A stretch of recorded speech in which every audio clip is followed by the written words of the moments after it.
Ben, I've been thinking all day that back when we had that, what was called the JCPOA, the Iran nuclear deal, and a lot of people had beef about it. They thought it wasn't the best deal around. I always thought the one thing that it does do is it gets America and Iran around the same table. Something that hasn't happened, something that we haven't had in place when October 7th happened and we needed to use influence over Hamas, and something we don't have tonight.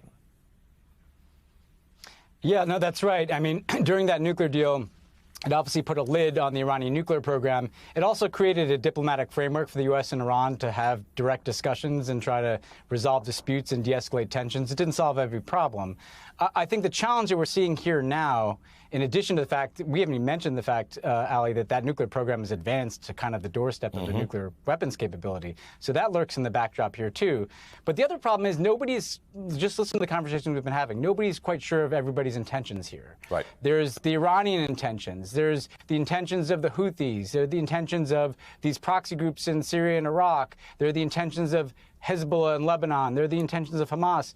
All of these groups have different motivations here, even if they are networked and connected together through the support that they receive from Iran.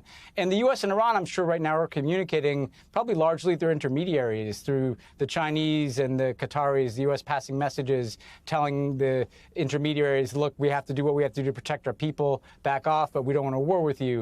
And the Iranians doing the same thing. The problem we've seen in the region, though, Ali, since October 7th, is everybody says they don't want to escalate, but it's been escalation. You know, the U.S. has now been involved with the Houthis in Yemen. Now we take these strikes. There are going to be more. The Iranian proxies have obviously taken all kinds of shots at the U.S. We see the Israeli military operation continuing kind of unabated in Gaza. That's why this feels so uncertain, because there's so many different parties, and a lot of them are not talking to each other. Ben, to the extent that these are precision strikes, they are on what we believe to be military targets, there is always a fear when there's dry kindling of someone lighting a fire. What's the danger of a miscalculation here? What's the danger that if Iran doesn't really want to get into a war and America doesn't want to get into a war, that somehow someone's going to get us into a war? Well, first of all, keep in mind these groups have been through war. So these are obviously powerful strikes from the U.S., but every group involved in this has been through the Iraq War. They've been through the Syrian civil war. The Yemenis have been through a war there. What I'd be looking for is, does one of these groups, try to take another shot at the U.S. That gets through our defenses? Does Hezbollah in Lebanon decide they got to turn the dial up in terms of the rockets that they fire into Israel, and then suddenly that front, that Israeli-Hezbollah front, inflames? The U.S. did not, by the way, take a shot at Hezbollah here tonight.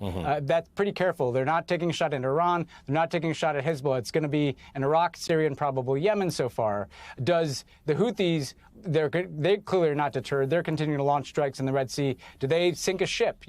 Any one of these things could escalate, because as we've seen, the U.S. didn't want to get involved, but when a drone got through in Jordan, we felt compelled to, because 3 of our people were killed. That shows you that sometimes an event can draw you deeper in. And again, the pattern since October 7th, so long as that war goes on in Gaza, the pattern has been there's always something that leads to a reaction.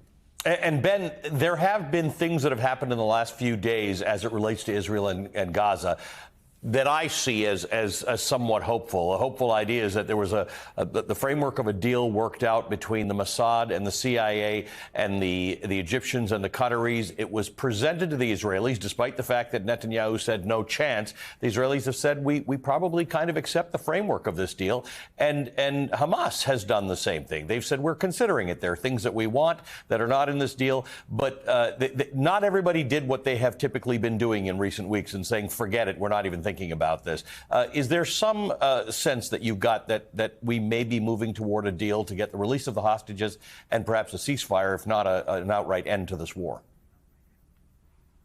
I think there's definitely an effort to try to get a portion of the hostages out. The idea is clearly coalesced between a lot of different parties, Qatar and Egypt playing a key role here, between Israel and Hamas and the United States, to have a pause for a period of time and begin to get hostages out. I think what the U.S. would really prefer and like is if that pause becomes essentially a ceasefire where you can begin to explore diplomatic avenues like What's the future of Gaza? How is Gaza going to be administered? Can the Arabs come in some kind of peacekeeping role? How is it going to be rebuilt? Can we get something moving towards a Palestinian state? The challenge is Bibi Netanyahu has made clear he's not signing on to that. And so I think a pause would be great for hostage releases and also to get aid into Gaza where people desperately, desperately need it.